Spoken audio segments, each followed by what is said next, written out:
Қайырлы күн баршаңызға. Менің арнама қош келдіңіз. Арнаға жазылып, лайк басып, комментарий қалдыруды ұмытпаңыз. Көп рахмет.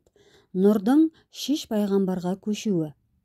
Кейін Адам ата мен Хауа ана жұмақтан қуылып, жерге түскен кезде де екеуі екі жақта жүріп, жылаудан көз жастары құрғамады.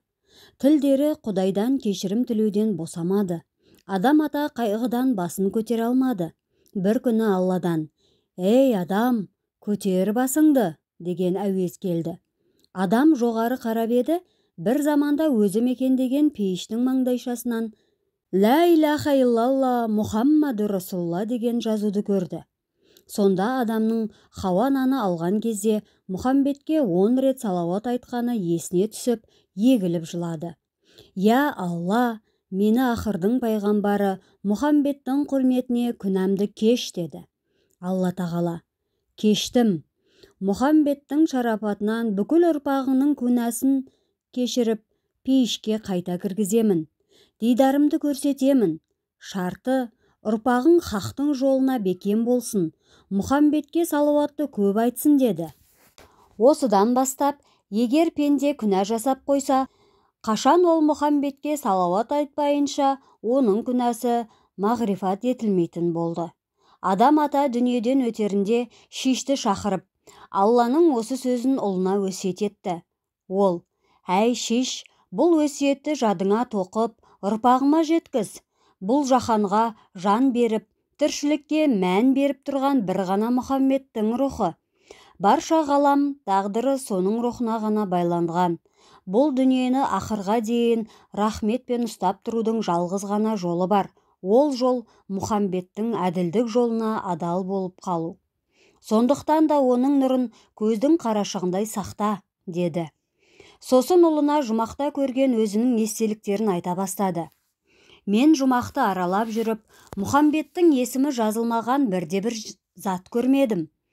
Оның аты әрбір ғимаратта, әрбір бөлмеде, әрбір жемісте, әрбір гүлде жазылып тұрды. Тіпті аршы мен күрсіде, лаухы мен қаламды да оның құрметті есімі жазылған» деді.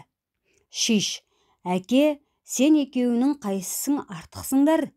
Сен абзалсың ба, ол абзал ма?» деп сұрады. Адам оның сұрағына жауап бермей үнсіз қалды. Шиш әлігі сауалын 3 рет қойды. Сол кезде барып Адам: «Әй Шиш, маған Алла тағала былай деді: әлемдегі барлық нәрсені сен үшін жараттым, бірақ сенің өзің Мұхамбеттің құрметіне жаратылдың. Егер Мұхамбет болмағанда, сен де топырақтан адамға айналып, Алланың халифасы деген ұлық мәртебеге жетпес едің. Ертең қияметте барлық пайғамбарлар алдыңғы сапта үмбетімен бірге тұрады.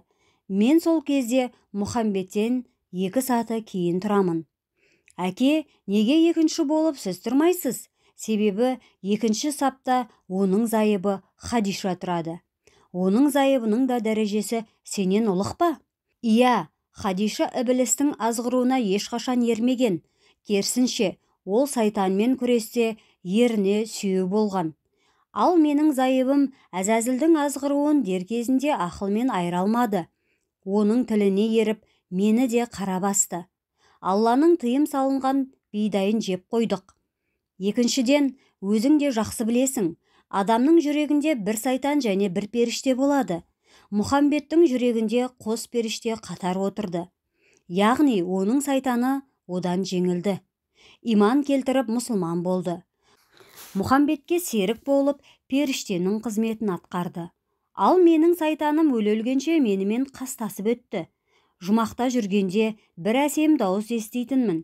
Сосын Алладан: «Я Тәңірім, бұл қандай дауыс?» деп сұрадым.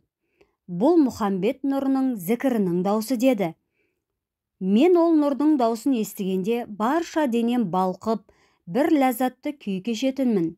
Сол нұрға барғым келді. Барайын десем 500 жылдық қашықтықта екен. Жете алмадым. Жұмақтан қуылған соң өзекті өртеген өкініштің бірі сол дауысты естімейтіндігім болды. Жұмақтан қуылған соң өзекті өртеген өкініштің бірі сол дауысты естімейтіндігім болды. Жұмақта жүргенімде нұрдың миск сияқты жұпар иісін сезетінмін. ол жаныңды рахатқа бөлейтін. Барша періштелер оны құмарлана жұтатын. Жерге түскен соң сол нұрдың иісін сағынып 40 жыл ұйықтамадым. Өкініштен запыран жұттым. Көңілден кетпеген арманның бірі осы деді. Назарларыңызға көп рахмет. Сияр шәріп кітабынан оқыған Перизат Әділқызы.